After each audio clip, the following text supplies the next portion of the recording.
Suamiku selingkuh dan diam-diam membelikan mobil untuk selingkuhannya. Aku blokir rekening suami biar dia tahu rasa. Namaku Salma. Usia pernikahanku dengan Rizal sudah memasuki tahun keempat. Di mata orang-orang, kami pasangan yang harmonis, bahkan bisa dibilang ideal. Aku seorang pengusaha di bidang fashion muslimah, sementara Rizal adalah pegawai tetap di sebuah perusahaan asuransi swasta. Meskipun penghasilan Rizal tidak sebesar penghasilanku, itu tak pernah jadi masalah bagiku. Sejak awal, aku mencintainya bukan karena materi. Dulu, saat kami baru menikah, kehidupan kami sederhana tapi penuh tawa. Kami tinggal di rumah kontrakan kecil di pinggiran kota. Malam-malam kami diisi dengan obrolan ringan di teras rumah, menikmati mie instan dan secangkir teh manis hangat. Rizal saat itu penuh semangat, rajin bekerja, dan sangat menghargai setiap usaha kecilku dalam merintis bisnis. Aku masih ingat betul saat pertama kali aku mengirimkan paket pesanan pertama dari online shopku. Rizal yang membantuku mengepak barang dan menuliskan alamat pengiriman dengan rapi. Ia bahkan rela mengambil cuti setengah hari untuk mengantarkannya ke kantor ekspedisi. Itulah yang membuatku jatuh cinta padanya. Lebih dalam dari sekadar kata-kata. Ia bukan hanya suami, tapi juga partner dalam hidup dan kerja keras. Ketika bisnis mulai berkembang, aku tak pelit berbagi. Aku ajak dia untuk ikut mengelola keuangan rumah tangga. Semua kebutuhan Rizal aku penuhi, bahkan lebih dari cukup. Kami pindah ke rumah baru hasil jerih payahku, dan aku membelikannya motor metik baru agar dia bisa berangkat kerja lebih nyaman. Rizal senang, dan aku pun ikut bahagia. Tapi kebahagiaan itu, rupanya hanya singgah sementara. Ada sesuatu yang pelan-pelan berubah, bukan dari luar, tapi dari dalam rumah kami sendiri. Dan, yang paling menyakitkan, dari pria yang selama ini aku percaya sepenuh hati, aku mulai merasa janggal. Rizal mulai jarang memujiku seperti dulu. Ia lebih sering menatap layar ponselnya dengan senyum-senyum sendiri, dan ketika aku mendekat, ia buru-buru menutup aplikasi. Awalnya aku tak ingin berpikiran negatif. Mungkin dia hanya lelah. Mungkin hanya urusan kantor. Tapi perasaanku sebagai istri terusik. "Mas, kamu kenapa sekarang pulang selalu malam? Tugas kantor makin berat ya?" Tanyaku suatu malam saat ia baru pulang. Rizal tersenyum singkat, lalu meletakkan tas kerja di sofa. "Iya, sayang. Deadline-nya mepet terus. Lagi banyak nasabah yang ribet." Aku mengangguk, walau dalam hati aku mulai menyimpan kecurigaan. Aku mencoba tetap bersikap wajar, tidak mengekang, karena aku percaya, atau lebih tepatnya, aku ingin percaya, bahwa suamiku bukan pria yang akan mengkhianatiku. Tapi kecurigaan itu tumbuh, sedikit demi sedikit, seperti api kecil yang makin lama makin besar. Dan semakin aku mencoba menutupinya, semakin aku merasa terbakar dari dalam. Yang paling membuatku terganggu adalah perubahan sikap Rizal yang semakin jelas. Ia menjadi lebih perfeksionis dalam penampilan. Kemeja baru, parfum mahal, bahkan skincare pria yang sebelumnya tak pernah ia pakai. Aku sempat heran. "Wah, sekarang rajin pakai serum, Mas?" Tanyaku sambil bercanda. "Kan biar tetap awet muda buat kamu, sayang." Jawabnya sambil tersenyum. Tapi entah kenapa senyum itu terasa hambar. Ada sesuatu di baliknya yang tidak bisa dijelaskan dengan logika. Rasa tak nyaman itu terus menggelayuti pikiranku. Aku mulai merasa bahwa rumah yang dulu penuh canda tawa, kini terasa sunyi walaupun kami berdua masih di dalamnya. Hubungan kami terasa jauh, seperti dua orang asing yang tinggal di rumah yang sama. Di malam-malam saat Rizal tertidur, aku memandangi wajahnya sambil bertanya dalam hati, apa yang berubah dari kami? Ataukah sebenarnya yang berubah hanya dia? Aku tidak ingin langsung menuduh, tapi aku juga tidak mau jadi istri yang dibodohi. Dan dari situlah aku mulai menyusun langkah. Jika ada yang disembunyikan oleh suamiku, aku akan menemukannya. Dan saat waktunya tiba, Aku tidak akan menangis, aku akan berdiri tegak. Karena wanita sepertiku tidak dikhianati 2 kali. Setelah hari itu, aku mulai memperhatikan semua gerak-gerik Rizal dengan lebih teliti. Aku tak lagi sepenuhnya percaya pada senyum dan tutur manisnya. Ada bagian dalam diriku yang terus berbisik bahwa apa yang sedang aku jalani bukan lagi pernikahan yang sehat. Setiap pagi, Rizal kini bangun lebih awal dari biasanya. Ia berdiri lama di depan cermin, menyisir rambut berulang kali, menyemprotkan parfum berlebihan, dan memilih pakaian dengan sangat teliti. Padahal dulu, suamiku bukan tipe pria yang ribet soal penampilan. Ia dulu cuek, bahkan sering aku yang memilihkan baju kerjanya agar tampak lebih rapi. "Kamu meeting sama siapa sih hari ini?" "Rapi banget," tanyaku suatu pagi, mencoba tetap tenang. "Ah, biasa, klien baru. Katanya penting. Jadi harus kelihatan meyakinkan," jawabnya sambil merapikan dasi, lalu mencium keningku sekilas. Sekilas, tak seperti dulu. Bukan hanya soal penampilan. Waktu pulangnya pun makin larut. Dulu, jam 6 sore Rizal sudah tiba di rumah. Kami makan malam bersama, lalu menonton TV atau sekadar duduk di teras. Tapi sekarang, kadang jam 8 baru pulang. Kadang malah lebih dari itu. Pernah satu malam dia baru tiba jam 11 malam. Dan ketika kutanya, jawabannya selalu sama, lembur. Satu malam, aku melihatnya sedang asyik dengan ponselnya. Ia tersenyum-senyum sambil mengetik. Matanya berbinar.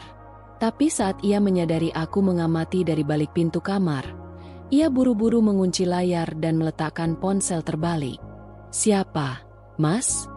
tanyaku sambil berusaha santai. "Teman kantor. Sayang, lagi bahas target." "Seru aja," jawabnya ringan, tapi nadanya terlalu cepat, terlalu defensif. Aku hanya mengangguk. Tak ada gunanya memaksa jawaban dari orang yang sedang menyembunyikan sesuatu. Tapi detik itu juga, aku tahu ada sesuatu yang tidak beres. Semenjak itu, jarak di antara kami semakin terasa.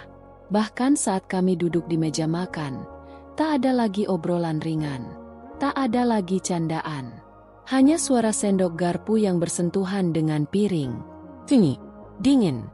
Seperti dua orang asing yang tak lagi saling mengenal. Namun anehnya, meski sikapnya berubah, Rizal tetap mengakses rekening rumah tangga. Ia bahkan meminta tambahan dana untuk kebutuhan kerja. Aku, yang masih ingin percaya, memberinya. Tapi kali ini aku mulai mencatat semua pengeluaran, semua transfer, semua transaksi. Rasa curiga yang menggerogoti hatiku semakin dalam ketika aku menemukan struk parkir dari sebuah mal mewah di saku celana Rizal, tempat yang tak pernah kami kunjungi bersama selama ini. Ketika kutanya, ia bilang itu urusan kantor, meeting dadakan. Lucunya, saat aku cek story Instagram dari mal itu di hari dan jam yang sama, ada seorang wanita yang tak kukenal memamerkan video singkat sedang makan malam romantis dengan pria yang hanya terlihat dari belakang. Tapi aku bisa mengenali postur tubuh itu, gaya rambut itu, jam tangan di pergelangan tangan kiri itu. Itu Rizal. Saat itu aku hanya menatap layar ponselku dengan hening. Tak ada air mata, tak ada emosi meledak-ledak. Hanya dada yang sesak. Sekali lagi, bukan karena hatiku patah, tapi karena kepercayaan yang telah kutanam dengan sepenuh hati, perlahan mulai lapuk. Aku menyimpannya. Story itu, bukti itu, semua kutangkap layar dan kuarsipkan dengan rapi. Aku tak akan menghadapinya dengan emosi. Aku akan tetap tenang. Karena aku tahu, wanita yang menghadapinya dengan kepala dingin akan jauh lebih berbahaya. Aku juga mulai menyadari satu hal. Ponselnya sekarang selalu ia bawa ke kamar mandi. Dulu, Rizal tak pernah peduli soal privasi ponsel. Tapi sekarang, bahkan saat tidur pun, ponsel itu berada di bawah bantalnya. "Apa kamu lagi ada masalah, Mas?" Tanyaku suatu malam saat kami hendak tidur. Ia menoleh sekilas. Masalah? Nggak. Kok? Emang kenapa? Kamu beda. Terasa jauh. Apa aku ngelakuin sesuatu yang salah? Ia tertawa kecil, tapi tidak hangat. Kamu terlalu mikir. Aku capek kerja. Itu aja. Nggak usah mikir aneh-aneh, ya? Aku hanya tersenyum. Tapi dalam hati aku menulis satu kesimpulan. Jika seorang suami meminta istrinya untuk tidak berpikir aneh-aneh, justru saat itulah istri harus mulai berpikir lebih dalam. Aku tahu, aku tidak bisa terus menebak-nebak. Sudah saatnya aku mencari tahu dengan cara yang lebih pasti, lebih nyata. Dan dari situlah, sebuah ide muncul di kepalaku, menyewa detektif swasta. Aku bukan wanita yang mudah menyerah pada kecurigaan tanpa bukti. Tapi aku juga bukan wanita yang akan duduk diam membiarkan suaminya bermain api di belakangku. Terlalu banyak wanita baik yang dihancurkan karena percaya buta pada lelaki yang tak tahu diri. Pagi itu, saat Rizal berangkat kerja lebih awal dari biasanya, aku menatap punggungnya dengan pandangan kosong. Aku tidak lagi merasakan getaran cinta yang dulu menghangatkan pagi-pagiku. Yang tersisa hanya rasa curiga, marah, dan sedih. Setelah mobilnya melaju keluar dari gerbang, aku langsung membuka laptopku. Tanganku gemetar saat mengetik di mesin pencari, detektif swasta Jakarta. Aku tak pernah membayangkan akan melakukan hal seperti ini. Tapi batinku berkata, ini satu-satunya cara untuk menemukan kebenaran. Aku tidak bisa terus hidup dalam bayang-bayang dugaan. Aku akhirnya menemukan satu jasa investigasi pribadi yang terlihat profesional. Mereka menawarkan layanan pengawasan pasangan selingkuh, lengkap dengan bukti foto, video, dan laporan terstruktur. Aku menghubungi nomor yang tertera dan membuat janji temu sore itu juga. Sore hari, aku pergi seorang diri ke sebuah kantor kecil di kawasan Tebet. Aku menyamar dengan pakaian sederhana dan masker, hanya untuk berjaga-jaga. Aku tak ingin ada yang mengenaliku, apalagi jika kasus ini menyebar sebelum waktunya. Bu Salma? Sapa seorang pria parubaya berpakaian rapi, memperkenalkan diri sebagai Pak Darman, kepala agen investigasi itu. Aku mengangguk pelan. Iya, saya yang menghubungi tadi siang. Kami duduk di ruang kecil berpendingin ruangan.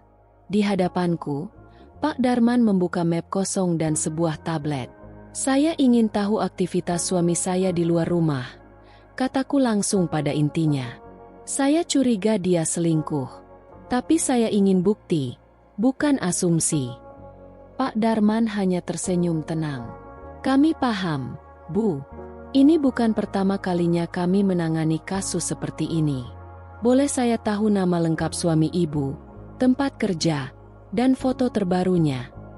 Aku mengeluarkan foto Rizal dari dompet, dan menunjukkan profil sosial medianya. Namanya Rizal Pratama. Dia kerja di perusahaan asuransi, Sinar Bahagia. Ini alamat kantornya, dan biasanya pulang sekitar jam 8 malam. Baik, ujar Pak Darman sambil mencatat. Kami akan mulai pantauan malam ini. Selama seminggu ke depan, tim kami akan mengikuti aktivitas suami Ibu, dari kantor sampai kemanapun dia pergi setelahnya. Aku mengangguk. Saya ingin semua bukti direkam.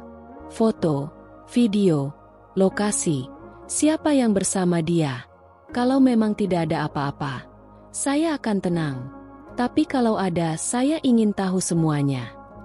Sebelum aku pergi, Pak Darman memberiku kartu nama dan akses ke dashboard online yang bisa kuakses untuk melihat laporan harian. Tenang saja, Bu Salma. Kami bekerja profesional dan rahasia klien kami adalah prioritas. Ujarnya meyakinkan. Malam itu, aku tak bisa tidur. Kepalaku penuh pertanyaan. Apa benar Rizal berselingkuh? Siapa perempuan itu? Seberapa jauh hubungan mereka? Sejak kapan? Tapi di sisi lain, aku juga merasa sedikit lega. Setidaknya, aku sedang melakukan sesuatu. Aku tak lagi sekadar menebak-nebak atau menyimpan sakit hati sendirian. Aku sedang mencari kebenaran. Hari-hari berikutnya berjalan pelan. Setiap pagi Rizal tetap berangkat kerja dengan rapi dan wangi. Dan aku hanya bisa tersenyum kecil melihat aktingnya yang begitu meyakinkan. Aku tak menyinggung apapun. Aku tetap bersikap seperti biasa. Bahkan lebih manis dari sebelumnya. Karena aku tahu, saat seseorang merasa aman, saat itulah ia akan semakin lengah. Sore ketiga sejak investigasi dimulai, aku menerima notifikasi dari dashboard rahasia. Tim investigasi mengunggah beberapa foto dan catatan. Subjek terpantau keluar dari kantor pukul 17.48 WIB, langsung menuju restoran Jepang di Kemang. Bertemu dengan wanita muda berambut panjang, mengenakan dress merah. Mereka makan bersama, lalu masuk ke dalam mobil putih Honda HR-V dan pergi ke arah apartemen. Aku menatap layar itu tanpa berkedip. Tanganku dingin. Nafasku tercekat. Mataku perlahan memanas. Tapi tak ada air mata yang jatuh. Di bawah laporan itu, ada beberapa foto. Salah satunya adalah foto Rizal sedang duduk berdua dengan wanita itu. Terlihat akrab, terlihat mesra, terlihat nyaman. Dan wanita itu bukan aku. Malam itu, aku hanya duduk di pojok kamar, memeluk lututku. Tapi aku tak menangis. Aku tidak akan memberikan air mataku untuk pengkhianat. Tidak sebelum semua kartu terbuka di meja. Besok, aku akan minta detektif itu terus menggali lebih dalam. Aku ingin tahu siapa wanita itu. Namanya, pekerjaannya, kehidupannya. Aku ingin tahu sampai sejauh apa suamiku telah mengkhianatiku. Karena ini belum selesai. Ini baru permulaan. Hari-hari berikutnya terasa seperti menelan racun setetes demi setetes. Rasanya pahit, menyakitkan, dan membuat dadaku sesak setiap kali membuka laporan dari detektif. Tapi aku tahu, aku harus kuat. Kebenaran, seburuk apapun bentuknya, tetap lebih baik daripada kebohongan yang dikemas manis. Pada hari keempat investigasi, Pak Darman menghubungiku melalui pesan singkat. Bu Salma, sore ini kami mendapat hasil signifikan. Mohon luangkan waktu malam ini untuk melihat hasilnya langsung di kantor kami. Aku menatap layar ponsel beberapa detik. Jantungku berdegup lebih kencang dari biasanya. Apapun yang akan kuterima malam ini, mungkin akan menjadi titik balik dalam hidupku. Pukul 7 malam, aku tiba di kantor investigasi. Di ruang yang sama dengan pertemuan pertama, Pak Darman menyambutku dengan raut serius. Ia meletakkan tablet di meja dan membuka folder digital. Ini hasil pengamatan selama 3 hari terakhir, Bu, ucapnya pelan. Aku mengangguk. Tolong tunjukkan. Layar menampilkan video pendek. Kamera tersembunyi dari jarak jauh merekam Rizal dan seorang wanita muda di sebuah kafe rooftop di kawasan SCBD. Wanita itu mengenakan dress hitam ketat. Rambutnya panjang terurai, dan tertawa renyah sambil menyentuh lengan Rizal. Wanita itu bernama Dina Prameswari, ujar Pak Darman sambil menunjuk layar. Kami sudah menelusuri akun sosial medianya dan menemukan beberapa postingan mencurigakan. Ia memperlihatkan beberapa screenshot dari akun Instagram Dina. Salah satunya membuat mataku membelalak. Dina berfoto dengan mobil baru, captionnya berbunyi, "First gift dari sayangku." Mobil itu, aku mengenal plat nomornya. Itu mobil yang kubeli atas nama perusahaan untuk urusan operasional. Tapi, aku tidak pernah memberikan izin siapapun menggunakannya di luar urusan kantor. Dan sekarang, mobil itu berada di tangan wanita yang bahkan tidak kukenal. Ini mobil saya, kataku pelan. Tanganku menggenggam erat sisi kursi. Rizal pakai uang saya untuk membelikan mobil itu.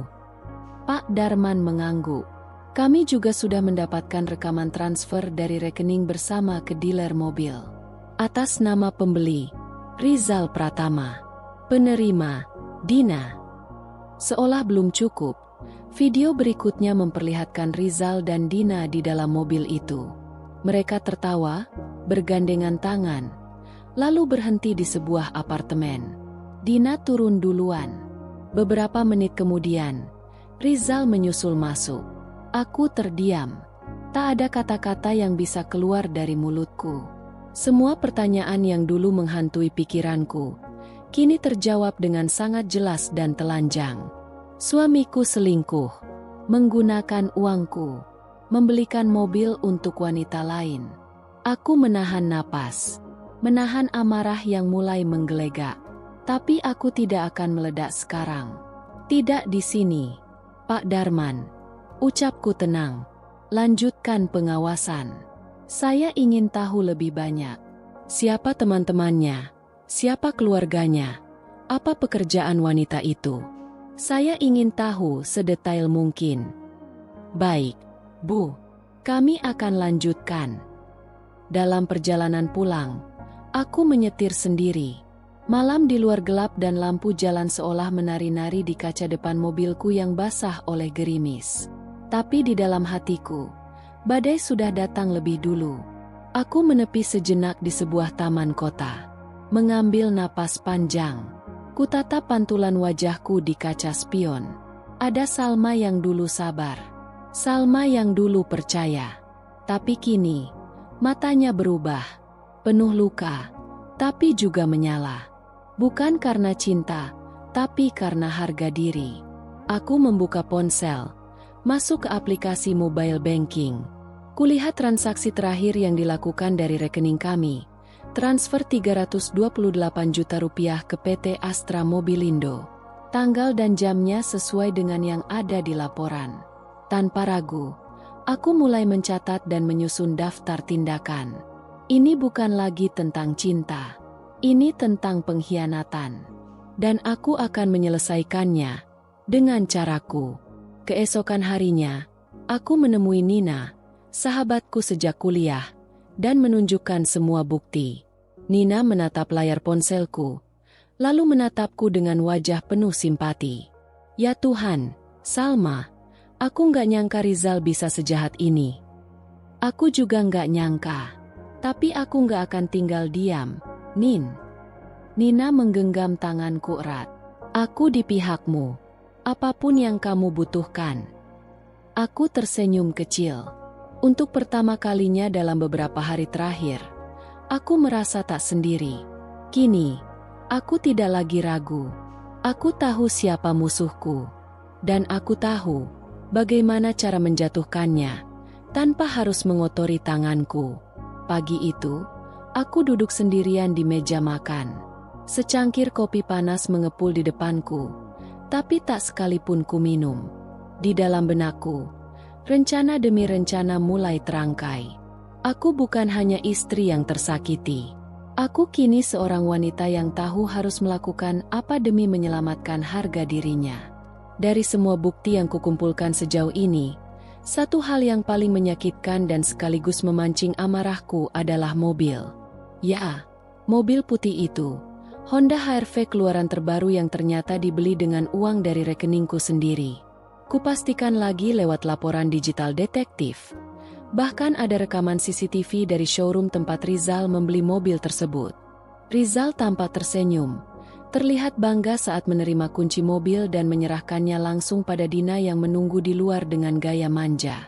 Satu tangan Dina menggenggam lengan Rizal, dan tangan lainnya memegang buket bunga dari sales showroom.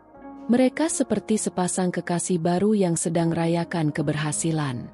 Tapi tak satu sen pun uang yang mereka pakai adalah hasil keringat mereka. Itu uangku. Uang yang kukumpulkan dari pagi ke malam. Dari kerja keras membangun bisnis, dari begadang merancang desain, dari menangani pelanggan cerewet, dari puluhan seminar dan pelatihan yang kulalui. Semua kucurahkan demi masa depan rumah tanggaku. Tapi justru dipakai untuk membahagiakan perempuan lain? Aku menghubungi kantor bank tempat kami menyimpan dana gabungan. Aku mengenal baik manajer relationship di sana karena sering bertransaksi dalam jumlah besar. Namanya Bu Rina, wanita profesional yang penuh etika dan bisa dipercaya. Bu Salma, Ada yang bisa saya bantu? Tanyanya ramah saat aku datang ke ruangannya. Aku menjelaskan semuanya dengan tenang. Tentang transaksi yang mencurigakan. Tentang kecurigaanku terhadap suamiku. Dan tentang keinginanku untuk mengambil alih penuh kontrol keuangan dari rekening bersama. Bu Rina tampak memahami. Jika ibu adalah pemilik utama dan sumber dana mayoritas berasal dari usaha ibu, kami bisa proses pengalihan hak akses dan melakukan pemblokiran sementara, jelasnya. Tanpa menunggu lama, aku menyerahkan semua dokumen yang dibutuhkan. Rekening itu langsung diblokir. Semua kartu tambahan yang atas nama Rizal pun dibekukan. Tak ada lagi celah untuknya mengakses uangku. Dalam hati aku berkata, silakan panik, Rizal. Ini baru permulaan. Sore harinya, aku pulang lebih awal dari toko. Di rumah, Rizal sudah ada. Ia tampak duduk di sofa sambil memainkan ponselnya. Wajahnya agak tegang. Sayang, katanya pelan saat melihatku masuk. ATM aku error. Nggak bisa tarik tunai dari pagi. Katanya, rekening tidak aktif. Tadi juga coba pakai kartu kredit. Ditolak. Kamu tahu kenapa? Aku pura-pura terkejut. Masa sih? Aku juga belum sempat cek. Tapi bukannya kamu punya rekening sendiri juga? Ia menggaruk kepala, lalu berdiri dan berjalan ke arahku. Iya sih, tapi kan itu cuma buat gaji kantor. Yang operasional kita sehari-hari dari rekening bersama. Aku pikir kamu yang blokir. Aku tersenyum kecil. Kalaupun iya, kenapa? Kan aku yang isi rekening itu. Wajah Rizal langsung berubah. Sorot matanya tajam seketika. Tapi ia menahannya. Kenapa kamu bersikap kayak gini? Tanyanya datar. Karena aku mulai menyadari sesuatu. Jawabku tegas. Ada banyak pengeluaran besar yang kamu lakukan tanpa sepengetahuanku. Bahkan pembelian mobil yang sama sekali bukan buat urusan keluarga. Rizal langsung membeku. Napasnya memburu. Kamu nyewa orang buat ngawasin aku. Aku tidak menjawab. Aku hanya menatap matanya dalam-dalam. Diamku adalah jawaban. Gila kamu, Salma. Kamu sakit jiwa. Gimana bisa kamu? Diam. Potongku. Dengan nada dingin dan pelan. Jangan berani-berani membalikan keadaan. Aku tahu kamu belikan mobil untuk wanita itu. Dina. Ia menegang. Lalu tertawa sinis. Oke, jadi kamu tahu. Terus mau apa? Kamu mau minta cerai? Silakan. Aku menatapnya lebih tajam. Belum. Tapi aku akan ambil semuanya darimu dulu. Karena kamu tidak hanya berselingkuh. Kamu juga mencuri. Dan itu yang akan kubalas. Dengan sangat perlahan. Ia terdiam. Tak mampu bicara. Tangannya mengepal. Tapi ia tak bisa menyentuhku. Bukan hanya karena takut. Tapi karena tahu dia yang salah. Rizal berjalan mondar-mandir di ruang tamu seperti orang kebingungan. Aku naik ke kamar dan menguncinya dari dalam. Di luar, aku bisa dengar dia membanting-banting barang. Mungkin kesal karena kehilangan akses ke uang yang selama ini menopangnya hidup mewah. Aku hanya duduk di atas ranjang sambil menatap langit-langit. Kali ini, bukan air mata yang keluar dari mataku, tapi senyuman tipis penuh kepastian. Aku sudah memotong nadinya. Dan perlahan, dia akan mati. Bukan secara fisik, tapi reputasi dan kehidupannya yang selama ini dibangun di atas pengkhianatan. Dan aku belum selesai. Masih ada langkah berikutnya. Satu demi satu akan kususun dengan rapi. Sampai dia benar-benar jatuh tak bersisa. Setelah pemblokiran rekening dilakukan, rumah tanggaku terasa lebih sunyi dari biasanya. Tidak ada lagi suara lembut penuh basa-basi dari Rizal. Ia seperti kehilangan arah, kehilangan pijakan. Semua kemudahannya hilang dalam semalam. Tapi aku tahu, ini bukan akhir. Ini baru permulaan. Aku tidak mau membuat keputusan gegabah. Aku tidak ingin terlihat seperti istri yang emosional dan meledak-ledak karena tahu suaminya berselingkuh. Aku akan bertindak perlahan, sistematis, dan mematikan. Layaknya wanita yang tahu betul siapa dirinya dan seberapa berharganya dia. Hari itu aku mengurung diri di ruang kerja kecilku di rumah. Dengan laptop terbuka, aku mulai mengevaluasi ulang seluruh aset yang kami miliki. Properti, kendaraan, tabungan, dan semua investasi. Semuanya atas nama siapa? Siapa yang memegang kendali? Siapa yang benar-benar memiliki? Dan dari semua data yang kubuka, aku sadar satu hal penting. Semua aset besar ada atas namaku. Rumah ini aku beli dengan hasil jerih payahku. Mobil yang biasa dipakai Rizal sehari-hari juga aku cicil lewat rekening pribadiku. Semua modal bisnis, semua akun digital, semua channel distribusi, semuanya adalah milikku. Rizal tak punya apa-apa selain status sebagai suamiku. Dan sebentar lagi, dia bahkan akan kehilangan itu. Untuk memperkuat posisiku, aku menghubungi notaris langgananku, Pak Surya. Kami sudah lama bekerja sama sejak awal aku mendirikan bisnis. Pak Surya, saya ingin konsultasi mengenai legalisasi beberapa aset pribadi, kataku lewat telepon. Kapan Ibu sempat datang ke kantor saya? Tanyanya ramah. Sore ini, tolong rahasiakan semuanya. Ya, Pak, saya sedang dalam situasi khusus. Tenang, Bu. Semua data dan percakapan kita dijamin privasi. Sore itu, aku duduk di ruang konsultasi Pak Surya dan membawa semua dokumen penting, sertifikat rumah, BPKB kendaraan, laporan investasi, hingga dokumen usaha.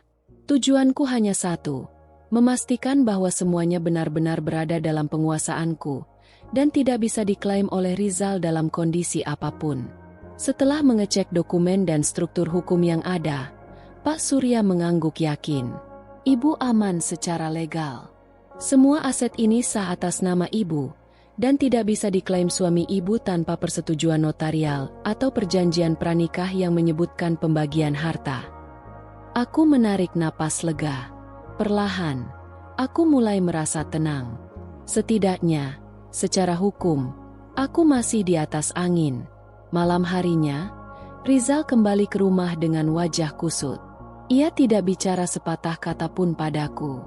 Tapi dari gelagatnya, aku tahu ia pasti sudah mencoba mencari celah. Menelepon bank, menghubungi dealer mobil, bahkan mungkin mencoba mengakses emailku. Dan aku juga sudah mengantisipasi itu semua. Aku mengganti seluruh password akun digital, email, mobile banking, dan file rahasia perusahaan. Bahkan sistem keuangan di bisnisku sekarang hanya bisa diakses olehku dan staf keuanganku yang paling aku percaya. Aku tidak akan memberi Rizal kesempatan kedua. Seminggu kemudian, aku melihat laporan keuangan dari Dina, wanita itu, yang kini semakin sering memposting kehidupannya yang mulai meredup.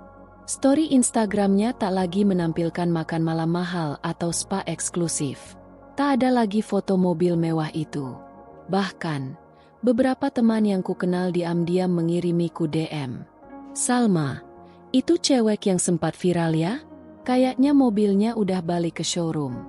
Ada gosip katanya dia ditinggal cowoknya gara-gara keuangan dibekukan. Aku hanya membalas dengan emoji senyum. Tanpa uangku, Rizal bukan siapa-siapa. Bahkan Dina, wanita yang katanya dia cintai, tidak sudi bertahan tanpa kemewahan. Semuanya perlahan meninggalkan Rizal. Satu demi satu. Dan saat itulah aku tahu, balas dendam terbaik bukan dengan menghancurkan secara langsung, tapi dengan membuat orang itu menyadari bahwa semua yang ia bangun dengan kebohongan perlahan runtuh sendiri. Malam itu, aku menatap wajahku di cermin kamar. Ada luka. Iya. Tapi lebih dari itu, ada ketegasan. Ada keberanian. Aku tak lagi ingin menyelamatkan pernikahan ini. Aku ingin menyelamatkan diriku sendiri. Dan langkah berikutnya adalah mengakhiri semuanya dengan kepala tegak. Pagi itu, aku bangun lebih awal dari biasanya. Sinar matahari yang menembus tirai jendela terasa berbeda. Bukan karena cuaca, tapi karena aku merasa lebih ringan, lebih berdaya. Aku sudah memantapkan hati. Hari ini, aku akan menyelesaikan satu langkah penting, memutus total akses Rizal terhadap seluruh sumber keuangan.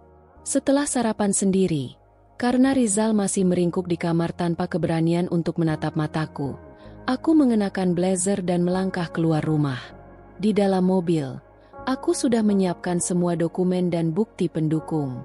Tujuanku jelas: bank, provider kartu kredit, dan notaris cadangan. Sesampainya di kantor cabang bank tempat kami memiliki rekening gabungan, aku kembali menemui Bu Rina. Bu Salma, kami sudah proses pemblokiran akses terhadap semua fasilitas Rizal. Tapi kami sarankan agar Ibu juga menutup total rekening tersebut dan memindahkan dana ke rekening pribadi baru yang hanya diketahui Ibu. Aku mengangguk. Tolong bantu proses itu sekarang juga, Bu. Prosedur dijalankan cepat karena aku adalah nasabah prioritas. Dana yang sebelumnya berada di rekening bersama dipindahkan ke rekening pribadi baruku. Semua kartu ATM, mobile banking, dan akses online banking milik Rizal dinonaktifkan permanen. Lalu aku menuju ke provider kartu kredit. Di sana, aku membatalkan 2 kartu tambahan atas nama Rizal. Tak lupa, aku minta agar semua tagihan tertunda dicek ulang, dan jika ada transaksi mencurigakan yang berasal dari luar kebutuhan keluarga, aku menolak untuk menanggungnya. Satu persatu, pintu kenyamanan Rizal kututup rapat-rapat. Ia yang selama ini terbiasa hidup dari limpahan fasilitasku, kini tak lagi bisa sekadar beli kopi mahal atau bayar parkir dengan kartu, bahkan sekadar isi bensin mobil sekalipun. Sore harinya aku pulang. Kudapati Rizal duduk di ruang tamu dengan wajah kusut dan rambut acak-acakan. Di tangannya, ponsel dengan layar kosong. Wajahnya pucat seperti habis kehilangan seluruh hartanya. Yah, sebenarnya, itu memang yang terjadi. Begitu aku masuk rumah, ia langsung berdiri dan mendekatiku. "Salma," katanya cepat, suaranya tegang. "Apa-apaan ini? Kenapa semua rekeningku diblokir? Kenapa kartu kreditku nggak bisa dipakai? Kamu gila." Aku menatapnya dengan dingin. "Bukan aku yang gila. Kamu yang rakus. Kamu yang pengkhianat. Dan kamu juga yang belikan mobil untuk selingkuhanmu pakai uangku, Rizal." Wajah Rizal langsung berubah. "Aku." Ia tergagap. "Aku. Itu nggak seperti yang kamu pikir." "Salah," potongku cepat. "Justru semua yang aku pikir benar." Aku melemparkan map berisi bukti ke meja depan Rizal. Foto-foto dia bersama Dina. Bukti transfer mobil. Video dari showroom. Laporan pengawasan detektif. Semua sudah tercetak rapi dan terklasifikasi. Rizal menatap tumpukan kertas itu dengan mata melebar. Tangannya gemetar saat menyentuh satu foto. "Aku tahu semuanya. Rizal, aku tahu tempat kalian makan, apartemen tempat kalian bermalam, bahkan waktu kamu mentransfer uang ke dealer mobil. Aku tahu semua. Dan aku diam bukan karena bodoh, tapi karena aku sedang menyiapkan jalan keluar, tanpa kamu." Suasana rumah menjadi sangat sunyi. Hanya suara napas Rizal yang mulai berat. Ia mendudukkan dirinya di sofa dan memegangi kepalanya. Aku bisa jelaskan semua ini, Salma. Aku salah. Aku ngaku salah. Tapi kamu nggak bisa segitunya juga ke aku. Aku suami kamu." Aku tersenyum sinis. "Suami? Sejak kapan suami membelikan mobil untuk selingkuhan dari uang istrinya sendiri? Sejak kapan suami pakai statusnya untuk menyedot semua hasil kerja keras istrinya?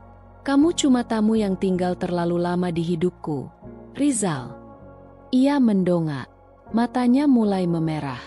Tapi aku tetap berdiri, tidak bergeming. "Salma, jangan begini. Kamu tahu aku nggak bisa hidup tanpa kamu. Aku kehilangan semuanya kalau kamu pergi." Aku menghela napas. "Kalau begitu, Pertahankan aku dengan menjadi suami yang setia, bukan dengan merampok di balik senyuman manismu. Rizal terdiam. Tak ada lagi yang bisa ia katakan. Ia hanya duduk, seperti mayat hidup yang baru sadar bahwa seluruh pondasi hidupnya mulai runtuh satu persatu.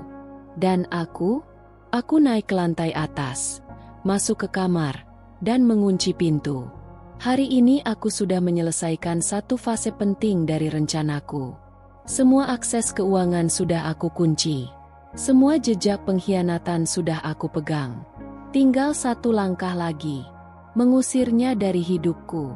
Sejak kejadian konfrontasi itu, Rizal berubah.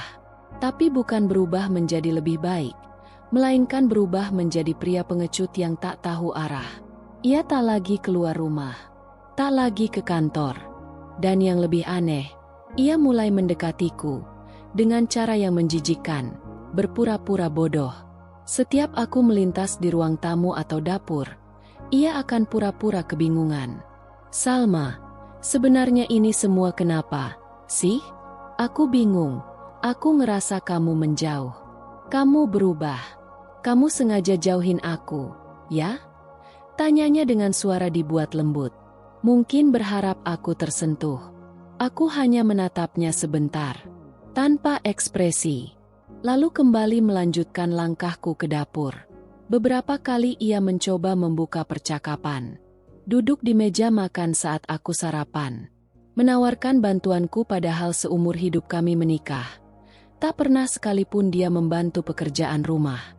Sayang, kamu kecapean ya akhir-akhir ini? Kamu kerja keras banget. Aku bisa bantu nanti ngurusin nota-nota itu kalau kamu mau.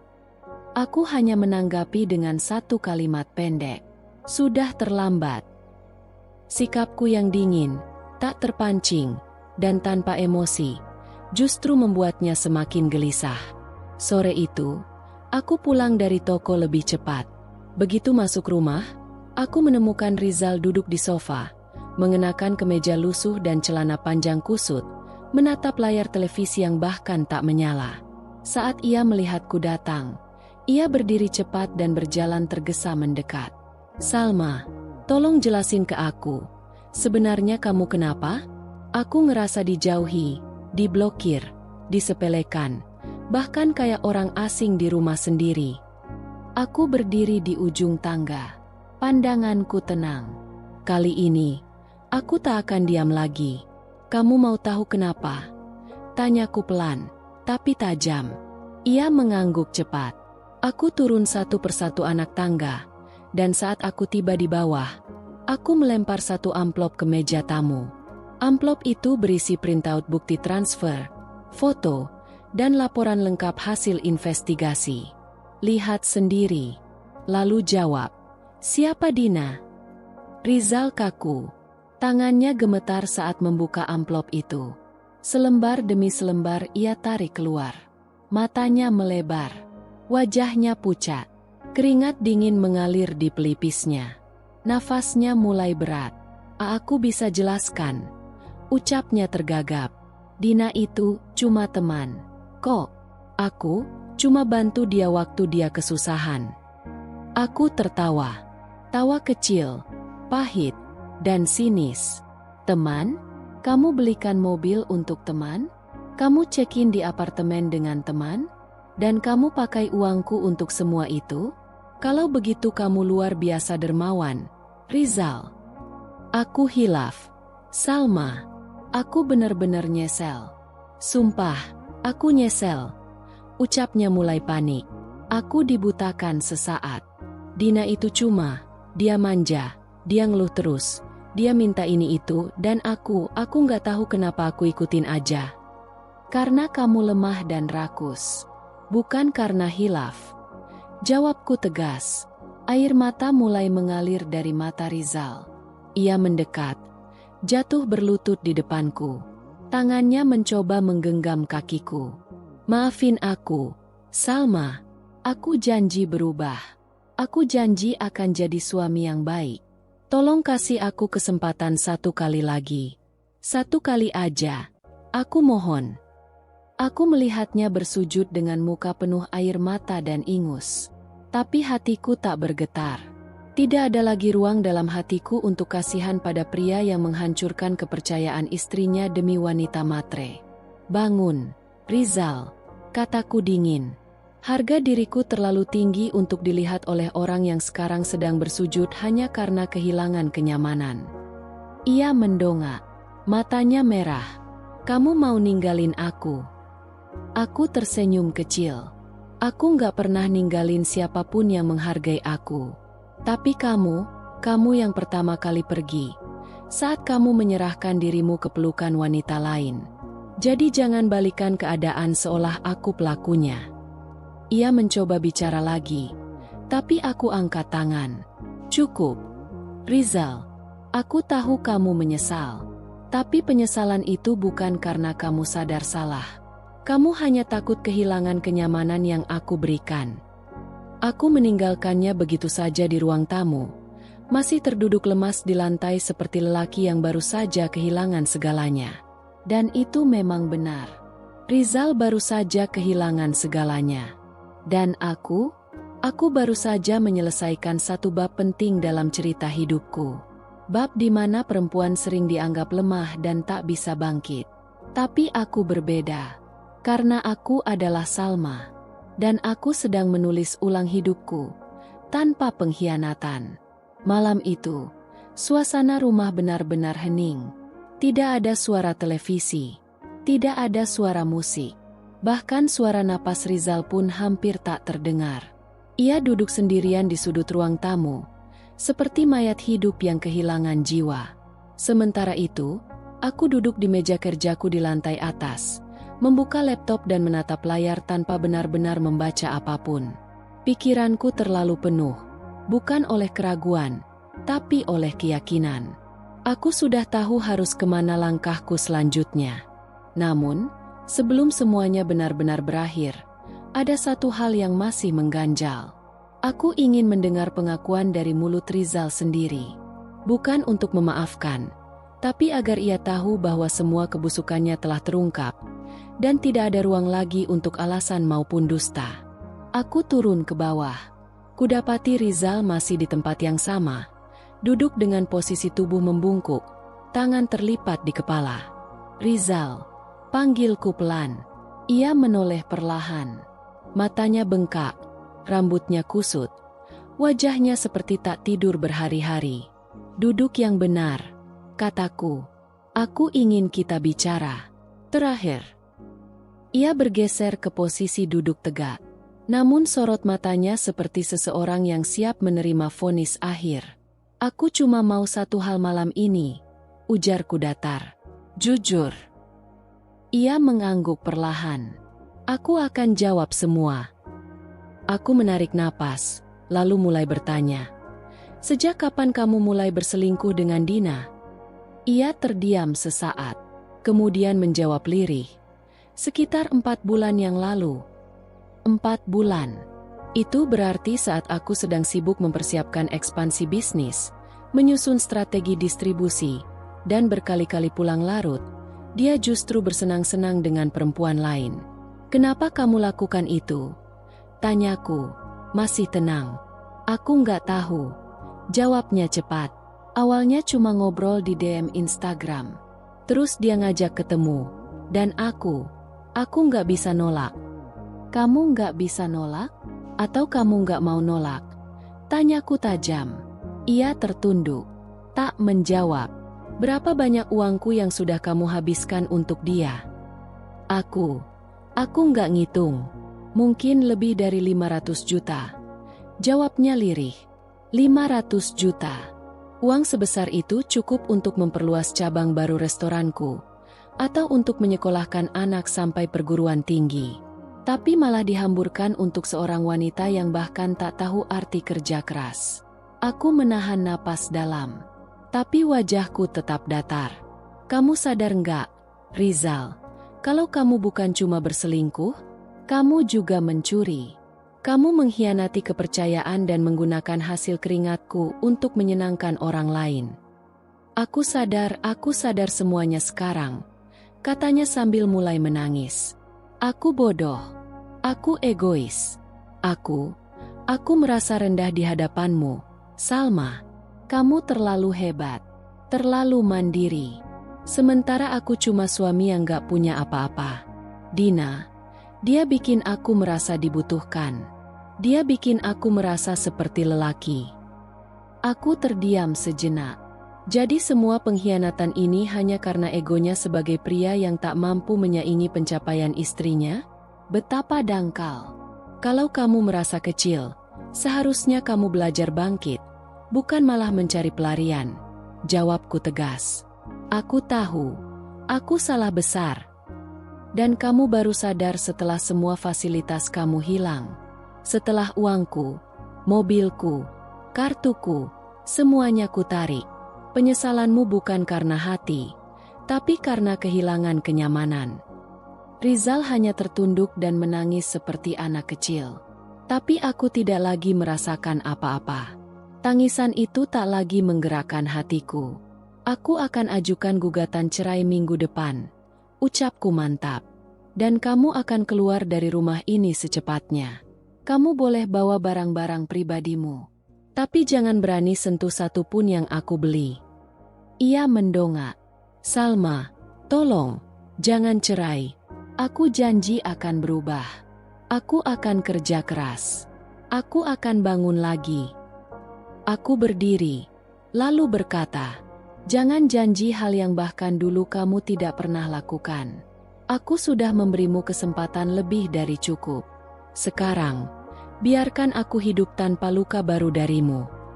Aku berjalan meninggalkan Rizal yang kini tak lagi mencoba mengejar. Mungkin karena akhirnya ia sadar, tak ada yang bisa ia pertahankan dari pernikahan ini selain penyesalan.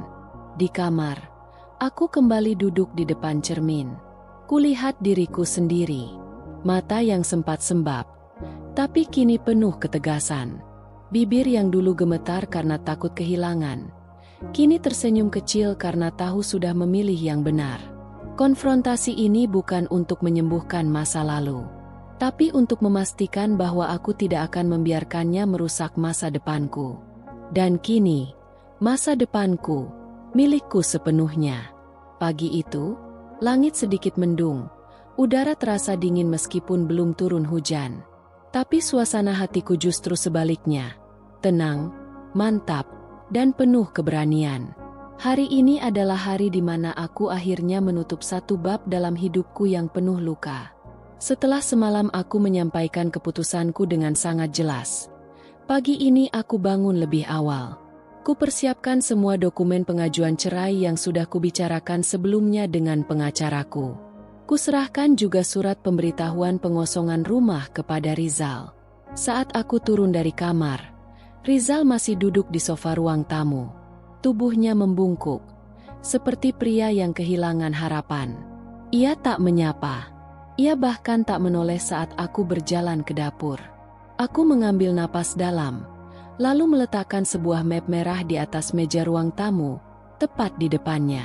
Isinya surat pengajuan cerai dan permintaan resmi untuk segera keluar dari rumah ini dalam waktu 2x24 jam, kataku tegas. Rizal menoleh perlahan. Wajahnya muram. Kamu serius, Salma? Lebih dari serius. Jawabku singkat. Aku sudah beri kamu cukup waktu. Sudah kuberi tempat, kepercayaan, bahkan kekuasaan untuk mengakses hidupku. Dan yang kamu lakukan hanyalah menghancurkannya sedikit demi sedikit. Rizal menggeleng pelan. Tapi rumah ini, kita bangun bersama. Aku mendengus. Bangun bersama? Rumah ini aku beli dari tabungan bisnisku sendiri. Nama kamu bahkan tidak tertera di sertifikat.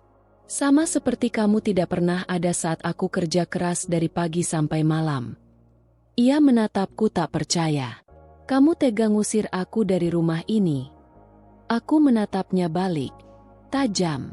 Kamu yang lebih dulu menyingkirkan aku dari hidupmu. Rizal, kamu mulai tidur dengan wanita lain, berbagi rahasia dengan orang asing, dan memakai uangku untuk menyenangkannya. Jadi, ya, aku hanya mengusir orang asing dari rumahku. Rizal mulai menangis. Tapi tidak ada tangisan yang bisa menghapus luka yang sudah ia ukir dalam-dalam. Aku kemana, Salma? Bisiknya. Pergi kemanapun kamu mau. Itu urusanmu. Jawabku dingin. Tapi kamu tidak bisa tinggal di sini lagi. Tidak bisa hidup dari kemewahan yang bukan milikmu. Tanpa berkata banyak, aku pergi ke kamarku dan membiarkan dia sendiri.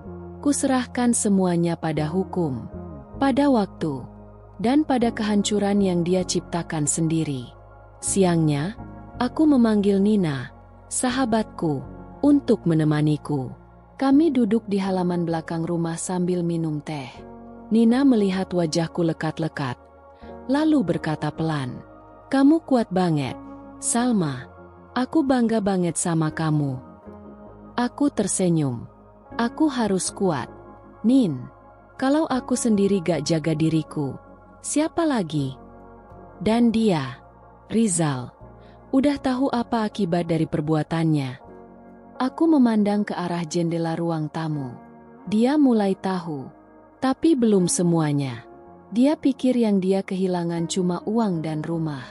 Padahal, yang paling besar dia kehilangan adalah aku. Dan itu tak akan pernah bisa dia beli kembali. Sore menjelang, Rizal mulai mengemasi barang-barangnya. Ia tidak bicara apapun, hanya diam, memandangi setiap sudut rumah seperti sedang mengucap salam perpisahan. Di depan pintu, ia berdiri dengan koper dan tas ransel. "Salma," katanya pelan, Aku minta maaf. Aku tahu maafku nggak cukup. Tapi aku harus bilang itu." Aku menatapnya sekali lagi, lalu mengangguk tipis. "Terima kasih karena sudah jujur. Meski terlambat, tapi kita sudah berakhir, Rizal." Ia menunduk, lalu melangkah keluar dari rumah. Tak ada drama, tak ada histeria, hanya keheningan yang menyelimuti semuanya. Dan setelah pintu tertutup, aku berdiri di tengah ruang tamu. Sunyi, damai. Akhirnya, rumah ini kembali menjadi tempat yang tenang, bukan medan perang yang setiap hari menyakitkan hatiku. Dan aku tahu, ini bukan akhir kisahku. Ini adalah awal dari hidup baru, tanpa bayang-bayang pengkhianatan. Tak butuh waktu lama setelah Rizal keluar dari rumahku, kabar tentang kejatuhannya mulai terdengar kemana-mana. Dunia bergerak cepat ketika kamu kehilangan kuasa. Apalagi jika kamu sebelumnya hidup dari topeng keberhasilan yang dibangun atas keringat orang lain. Dari sahabat-sahabatku yang aktif di media sosial, dari grup alumni, bahkan dari rekan bisnis yang sempat mengenal Rizal, aku mulai mendengar cerita-cerita kecil tentang kehancurannya. Dan puncaknya, datang dari pesan pribadi Nina, sahabatku. "Nina, Sal, kamu udah lihat instastory-nya Dina? Mobilnya udah hilang. Sekarang dia kerja jadi SPG freelance. Dan katanya Rizal ninggalin dia." Aku hanya membaca sekilas, lalu mengabaikannya. Tapi ternyata, cerita itu tidak berhenti sampai di situ. Keesokan harinya, tanpa aku minta, Nina datang ke rumah sambil membawa laptopnya. Ia tahu aku tidak suka ikut campur urusan orang, tapi kali ini dia tahu bahwa aku berhak tahu. "Aku nggak kepo, Sal," katanya, "tapi kamu perlu lihat ini." Ia membuka layar laptop, memperlihatkan akun Instagram Dina yang masih terbuka untuk publik. Dina terlihat berbeda. Tak ada lagi mobil mewah. Tak ada lagi makan malam romantis. Tak ada lagi tas-tas bermerek yang dulu rutin dia pamerkan. Postingan terakhirnya justru penuh dengan keluhan. Kalau nggak bisa setia, mending jangan ngasih harapan. Gak semua cowok bisa dipercaya. Ada yang cuma numpang nyaman. "Mobil gue udah balik ke showroom. Thanks to cowok brengsek yang bohongin gue." Aku menatap layar itu sebentar, lalu menutupnya dengan senyuman tipis. "Dia kehilangan yang bahkan bukan miliknya sejak awal," kataku datar. "Dan sekarang dia tahu, uang tanpa pondasi cinta cuma akan menguap seperti debu." Nina mengangguk. "Dan Rizal? Sekarang tinggal di kosan kecil di daerah belakang terminal. Gaji kantornya dipotong karena bolos. Bahkan katanya ada utang kartu kredit yang belum lunas dan sedang dikejar debt collector. Aku tidak menjawab. Dalam hati, aku memang sudah menduga arah hidup Rizal akan seperti itu. Karena orang yang hidup dari manipulasi, pada akhirnya akan tenggelam dalam kepalsuannya sendiri. Beberapa hari kemudian, sesuatu yang tidak aku duga terjadi. Rizal mengirimiku pesan. Rizal, Salma, aku tahu aku tidak pantas menghubungimu lagi. Tapi aku hanya mau bilang satu hal. Dina ninggalin aku. Dia pergi begitu saja saat tahu aku nggak bisa kasih dia apa-apa lagi. Aku kehilangan semuanya. Dan sekarang aku sadar. Kamu satu-satunya yang tulus. Aku menyesal. Salma. Tanganku tidak gemetar membaca pesan itu. Tidak juga emosional. Aku hanya tersenyum kecil. Kemudian menulis balasan singkat. Salma, penyesalanmu datang setelah segalanya hancur. Tapi aku sudah tak lagi punya ruang untukmu di hidupku. Rizal, semoga kamu bisa belajar dan menjadi pria yang lebih baik di masa depan. Bukan untukku, tapi untuk dirimu sendiri. Kukirim pesan itu, lalu langsung memblokir nomornya. Aku tidak ingin ada pintu terbuka ke masa lalu yang penuh luka. Masa depanku terlalu berharga untuk dinodai oleh bayang-bayang masa lalu yang menyesal di saat semuanya sudah terlambat. Hari itu, aku merasa benar-benar bebas. Bukan hanya dari pengkhianatan, tapi dari belenggu emosi, keterikatan batin, dan luka yang dulu kutahan sendiri. Kini, aku punya ruang kosong yang siap kuisi kembali, dengan kebahagiaan, pencapaian, dan cinta yang lebih jujur. Dan Rizal, dia telah kehilangan lebih dari yang bisa ia hitung. Dan itu adalah pelajaran paling mahal yang akan selalu ia ingat. Beberapa minggu setelah pesan terakhir darinya yang sudah kuabaikan, hidupku perlahan kembali normal. Aku fokus menjalani bisnis, memperkuat manajemen, dan membangun kembali kehidupanku yang lebih tenang tanpa drama. Tapi ternyata, Rizal belum benar-benar menyerah. Pagi itu, aku sedang berada di butikku, mengecek stok dan berdiskusi dengan staf tentang launching koleksi baru. Tiba-tiba asistanku datang tergesa. Bu Salma, ada pria yang mencari ibu. Katanya mantan suami ibu. Aku langsung tahu siapa yang dimaksud. Wajahku tetap tenang. Suruh tunggu di luar. Jangan izinkan dia masuk.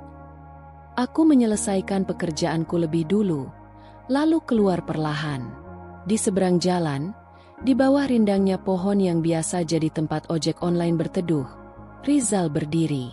Penampilannya jauh dari dulu, baju lusuh, sepatu usang, dan rambut tak terurus. Matanya merah dan lelah. Ia bukan lagi pria yang dulu sempat hidup nyaman bersamaku. Saat aku mendekat, ia mencoba tersenyum. Tapi aku tetap berdiri dengan jarak. Ada apa kamu kesini? Tanyaku singkat. Salma, aku tahu aku salah. Tapi aku benar-benar nggak bisa hidup tanpa kamu. Setelah semuanya pergi, aku sadar cuma kamu yang benar-benar ada buat aku selama ini. Aku hanya menatapnya tanpa emosi. Jadi, setelah selingkuhanmu pergi, baru kamu ingat aku. Ia menghela napas dalam. Aku hancur. Sal, kerjaanku nggak jelas. Utang makin numpuk. Nggak punya tempat tinggal layak. Aku kesini bukan buat minta uang. Aku cuma mau minta satu kesempatan. Aku janji akan berubah. Aku mengangguk pelan. Ya, kamu memang berubah. Dari pria yang punya istri setia jadi pria yang tidur dengan wanita lain. Lalu datang kembali saat tak punya apa-apa. Salma, aku mohon. Aku mendekat satu langkah. Cukup agar ia benar-benar bisa mendengar suaraku. Dengar baik-baik. Rizal, aku bukan pelabuhan darurat untuk orang yang kapalnya karam. Aku bukan tempat pelarian saat kamu gagal. Kamu datang bukan karena cinta, tapi karena tak punya pilihan lain. Ia terdiam. Matanya mulai berkaca-kaca. Kalau kamu benar-benar mencintaiku dulu, kamu tak akan tega membuatku menangis sendiri malam demi malam. Kamu tak akan tega menyentuh wanita lain saat aku sibuk menyiapkan masa depan kita. Tangisnya pecah, tapi aku tak tersentuh sedikit pun. Salma, kamu gak kasihan sama aku. Aku menggeleng pelan, lalu tersenyum pahit. Dulu aku kasihan sama diriku sendiri karena mencintaimu terlalu dalam. Tapi sekarang, aku mencintai diriku cukup untuk tidak mengizinkanmu masuk kembali ke hidupku. Aku berbalik, langkahku ringan, tegas, tanpa ragu. Salma, tunggu. Aku tak menoleh. Dan untuk pertama kalinya sejak pernikahan kami berakhir, aku merasa begitu kuat, karena aku memilih untuk tidak kembali pada orang yang dulu menjatuhkanku. Kuhirup napas dalam-dalam saat memasuki butik. Dunia di luar mungkin masih berisik oleh masa lalu, tapi di dalam sini, hidupku sedang aku bangun ulang, lebih rapi, lebih bersih, dan lebih berkelas. Hari itu, untuk terakhir kalinya, Rizal mencoba kembali. Dan hari itu pula, untuk pertama kalinya, aku menutup pintu masa lalu tanpa beban di hati. Setelah pintu masa lalu benar-benar kututup, aku tak lagi menoleh ke belakang. Tidak ada alasan untuk melihat reruntuhan yang pernah menyakitiku. Kini aku hanya ingin berjalan ke depan, membangun kembali kehidupanku dengan fondasi yang lebih kuat, cinta pada diri sendiri. Hari-hariku kembali sibuk, tapi kali ini bukan karena tekanan, melainkan karena semangat. Aku mengembangkan bisnisku ke sektor baru, fashion muslimah premium dan lini skincare herbal. Timku bertambah, produksi meningkat, bahkan butik baruku di Bandung hampir selesai dibangun. Semangatku tak lagi hanya untuk bertahan dari luka, tapi untuk berkembang karena aku layak mendapatkan hidup yang lebih baik. Setiap pagi, aku bangun dengan rasa syukur. Aku berolahraga ringan, menyiapkan sarapan sehat untuk diriku sendiri, lalu menyusun agenda harian dengan disiplin. Semua kulakukan bukan untuk membuktikan apapun pada siapapun, tetapi karena aku mencintai hidupku, dan aku mencintai diriku. Tak jarang aku diundang ke seminar perempuan wirausaha, menjadi pembicara di event komunitas bisnis wanita, bahkan beberapa kali tampil di media lokal. Namaku perlahan dikenal, bukan karena kisah rumah tanggaku, tapi karena konsistensiku membangun bisnis yang jujur dan bertanggung jawab. Salah satu hal paling berharga yang kulakukan setelah berpisah dari Rizal adalah melanjutkan pendidikan singkat di luar negeri. Aku mengikuti kursus manajemen bisnis di Singapura selama 2 minggu. Di sana, aku bertemu banyak perempuan tangguh dari berbagai negara. Kisah-kisah mereka membuatku merasa tidak sendirian. Salah satu mentor dari program itu pernah berkata, "Perempuan tidak perlu menunggu diselamatkan. Kita bisa jadi pahlawan bagi hidup kita sendiri." Kalimat itu melekat di hatiku. Sepulang dari sana, aku mengubah total cara pandangku terhadap hidup. Aku perkuat manajemen perusahaan, merekrut talenta muda yang inovatif, dan membangun komunitas pelanggan yang loyal. Aku bahkan mulai menulis buku tentang perjalanan seorang wanita dari luka menjadi cahaya. Di sela semua itu, Nina tetap menjadi teman setiaku. Ia adalah saksi dari seluruh proses jatuh bangunku. "Sal, kamu makin cantik, makin sibuk, dan makin keren," ujarnya suatu malam saat kami makan malam bersama. Aku tersenyum, karena aku sekarang kerja bukan buat nyenengin orang lain, tapi buat bahagiain diriku sendiri. Ibu juga sering datang ke rumah. Kami berbincang hangat di beranda, menyesap teh dan tertawa kecil mengenang masa lalu. "Saat kamu memilih Rizal dulu, ibu sedih. Tapi ibu tahu kamu harus belajar lewat jalanmu sendiri. Dan sekarang, lihat kamu," kata ibu sambil menepuk tanganku. Aku menatapnya dengan mata berkaca. "Terima kasih karena nggak pernah lelah doakan aku, Bu. Karena ibu tahu, kamu perempuan kuat. Kamu hanya perlu diingatkan bahwa kamu pantas bahagia." "Ya, bahagia," kata yang dulu terasa asing kini menjadi milikku.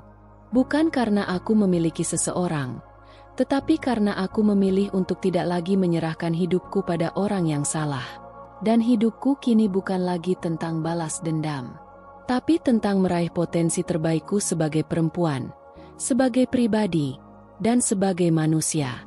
Waktu terus berjalan.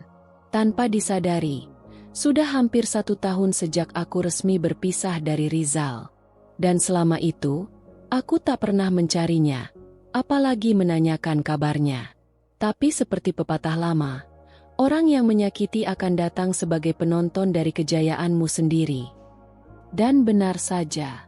Hari itu aku menjadi pembicara utama dalam sebuah seminar bisnis nasional untuk perempuan wirausaha yang diselenggarakan di sebuah hotel bintang 5 di Jakarta.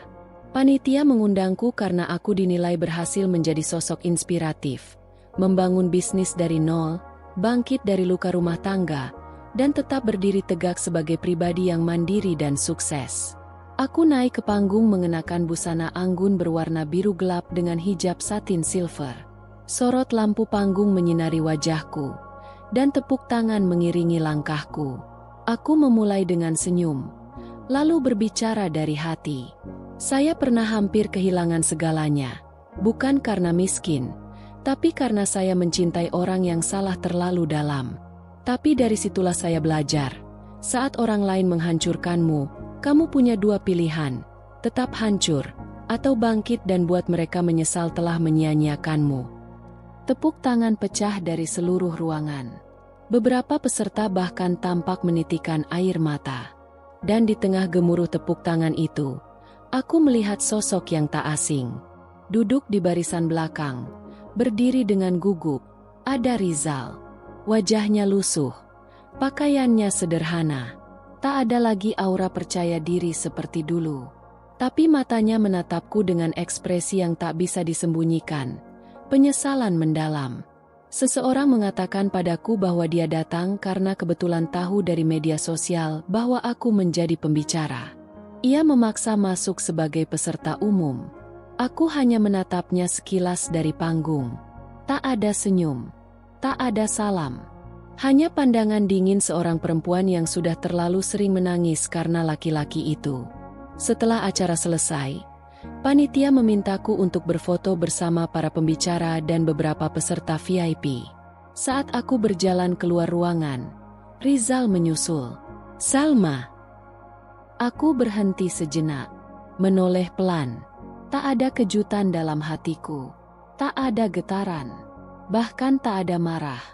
"Hari ini kamu hebat sekali," katanya. Aku benar-benar bangga. Aku tersenyum kecil. "Bangga? Dulu kamu justru meremehkanku. Kamu pakai uangku untuk menyenangkan perempuan lain. Tapi hari ini kamu bangga." Ia tertunduk. Aku bodoh. Sungguh. Dan aku sadar itu semua terlalu terlambat. Aku mengangguk. "Ya, Rizal, terlambat. Tapi terima kasih sudah hadir hari ini. Sekarang kamu tahu, tanpa kamu pun aku bisa jauh lebih baik." Rizal tak berkata lagi. Ia hanya mematung di tempatnya. Aku berjalan pergi, diiringi oleh tepuk tangan, kamera, dan orang-orang yang menyapa dengan kagum. Tapi bagiku, kemenangan hari ini bukan karena aku menjadi pusat perhatian, tapi karena aku berdiri di hadapan pria yang pernah meremehkanku, sebagai perempuan yang berhasil menepati janji kepada diri sendiri, untuk bangkit, tumbuh, dan tak menoleh lagi ke belakang.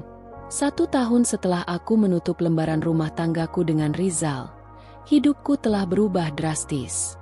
Bukan karena aku berusaha membuktikan sesuatu, tapi karena aku memilih untuk hidup dengan martabat dan cinta kepada diri sendiri. Malam itu, aku berdiri di atas panggung megah dalam sebuah acara penghargaan nasional untuk perempuan inspiratif. Lampu-lampu sorot terang menyinari auditorium mewah di pusat kota Jakarta. Latar belakang panggung bertuliskan, "Women of Impact, 50 perempuan paling berpengaruh di Indonesia."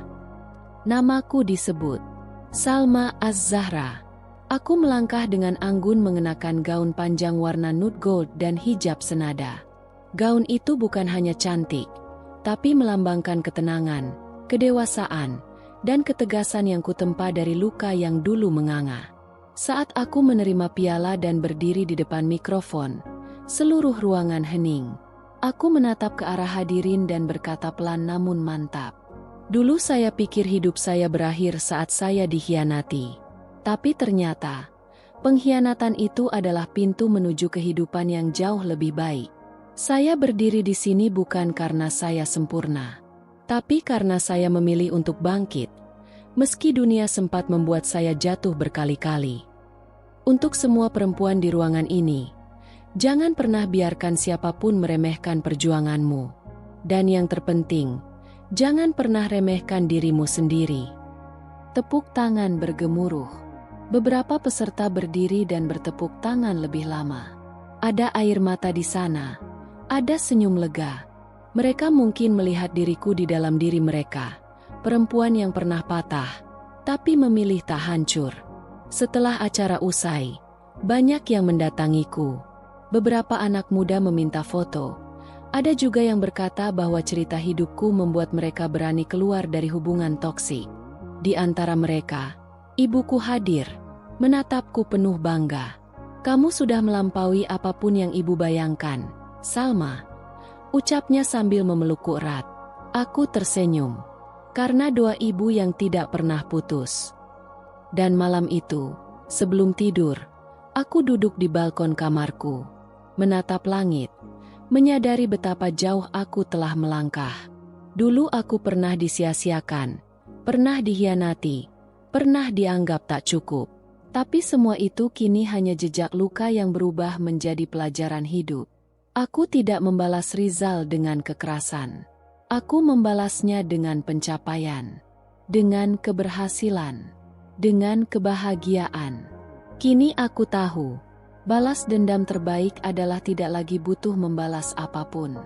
Karena ketika kamu mencintai dirimu sendiri dengan utuh, tak ada lagi yang bisa menyakitimu. Dari cerita ini kita belajar bahwa cinta tanpa penghargaan hanya akan melukai. Jika kamu sedang berada di posisi seperti Salma, jangan takut untuk memilih dirimu sendiri. Bangkit, perbaiki hidupmu, dan buktikan bahwa kamu berharga, bahkan tanpa orang yang pernah menyakitimu. Ingat, harga dirimu jauh lebih tinggi daripada sekadar status atau hubungan yang palsu. Jangan biarkan pengkhianatan menghentikan langkahmu. Jadikan itu alasan untuk tumbuh lebih kuat dan lebih berkelas. Kalau kamu suka dengan cerita ini, jangan lupa untuk like, tulis pendapatmu di kolom komentar, dan tentunya subscribe channel ini supaya kamu nggak ketinggalan cerita-cerita inspiratif lainnya.